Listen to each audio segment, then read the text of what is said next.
Ini yang paling terkenal dari Pythagoras, ideologi pandangan bahwa number is rules of the universe. Hakikatnya alam semesta itu angka. Ini kan unik. Kamu selama ini menganggap matematika itu kan sesuatu yang tidak ada hubungannya sama sekali dengan dunia mistik, apalagi filsafat yang dalam. Katanya Pythagoras enggak. Matematika itu adalah hakikatnya hidup. Alam semesta ini oleh Allah diciptakan dengan rumus-rumus yang pasti. Kalau hari ini mungkin kita menyebutnya sunnatullah. Dan dasarnya sunnatullah itu harmoni. Harmoni itu pasti matematika.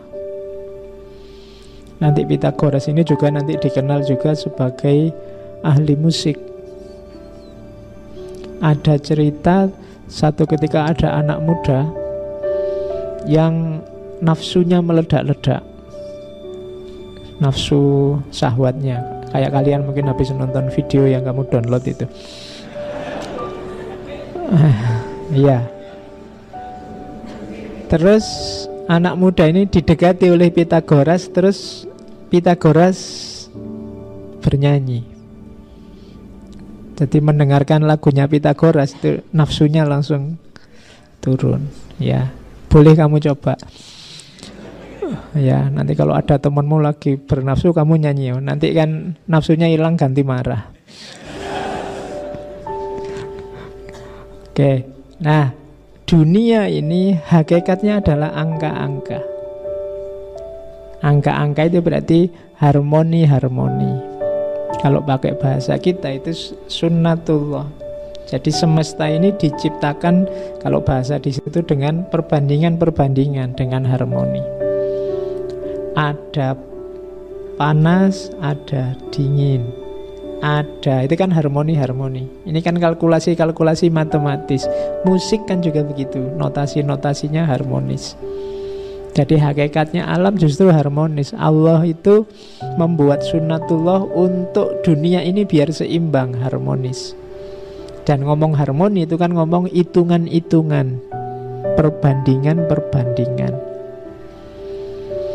Begitu harmonimu kacau, kalau manusia secara fisik mungkin dia sakit. Kalau alam ya mungkin kadang ada bencana, kadang ada itu. Itu karena harmoninya rusak.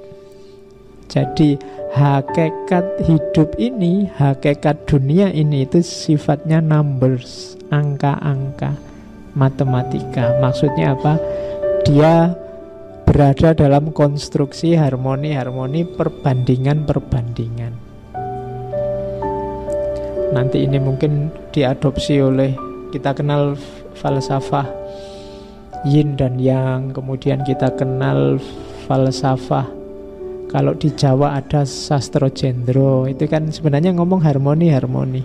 Kebaikan dan kejahatan itu ya ada dalam rangka harmoni-harmoni. Kalau tidak ada kejahatan ya mana ada kebaikan. Kalau tidak ada orang sakit, mana ada dokter. Keberadaan dokter meniscayakan adanya orang sakit. Nah, itu harmoni-harmoni. Kalau tidak ada orang miskin, mana ada orang kaya. Nah, logika-logika semacam ini kalau diterjemahkan secara verbal ya lahirnya angka-angka, keseimbangan. Disitulah maka katanya Pythagoras, number is rules the universe. Angka-angka ini yang mengatur dunia.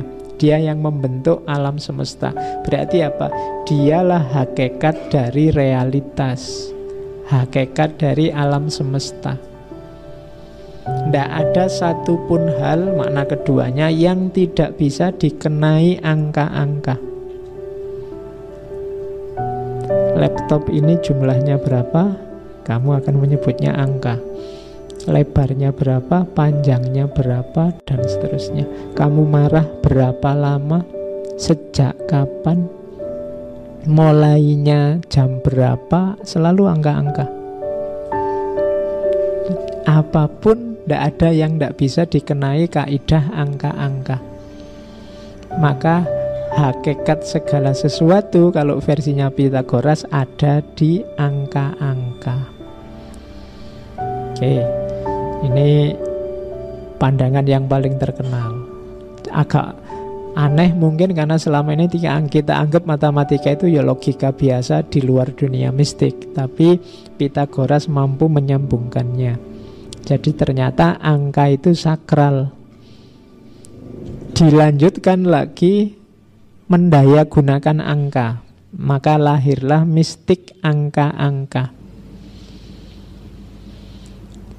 Saya tidak tahu ada hubungan apa dengan Jawa misalnya. Di Jawa itu kan selalu ada pitungan-pitungan. Orang menghitung, kamu lahirnya bulan apa, tanggal berapa.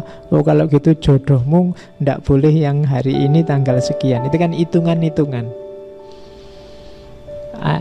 Entah Pythagorasnya yang dapat pengaruh dari tradisi timur karena dia banyak jalan ke timur, atau sebaliknya, saya tidak tahu.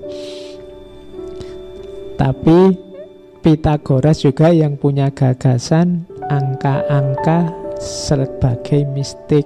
Angka 1 maknanya apa? Itu kan kalau di ajarannya Pythagoras misalnya di situ diyakini misalnya angka 1 itu simbol dari awal segala sesuatu.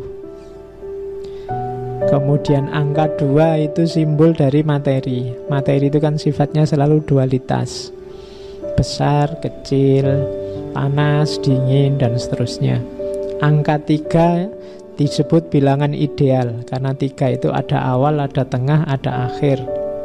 3 juga sakral karena dia jadi titiknya sebuah segitiga. 3 juga dianggap sakral karena simbolnya dewa Apollo. Membaca semacam ini itu yang disebut mistik angka. 4 itu lambangnya 4 musim. 7 itu jumlah planet. Saat itu orang ngertinya jumlah planet masih 7. Jumlah dawainya Lira.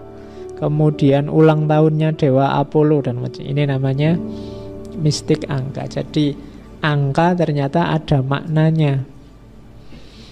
Yang akrab dengan tradisi, saya tidak tahu ini tradisi Islam apa tradisi, yang jelas tradisi mistik. Mungkin teman-teman pernah dengar istilah raja. Raja itu kan tulisannya angka-angka.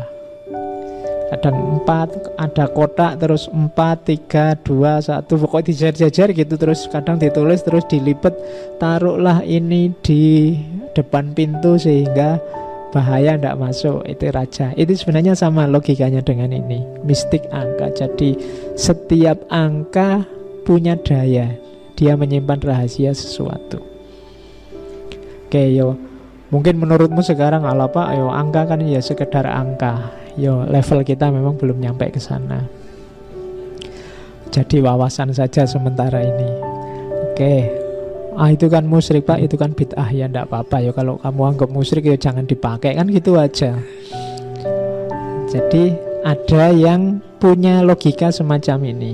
Kalau angka 2 itu genap, simbolnya maskulin. Angka 3 itu ganjil, simbolnya feminin. Maka angka 5 adalah simbolnya pernikahan, karena 2 tambah 3 sama dengan 5. Oh itu, iya, lo itu Pythagoras. Ya, jadi ini kan membacanya agak rumit. Kamu boleh pakai simbol-simbol kayak gini kan jarang orang ngerti. Kalau ngajak nikah yuk kan enggak enak. Kita 5 yuk. Nah,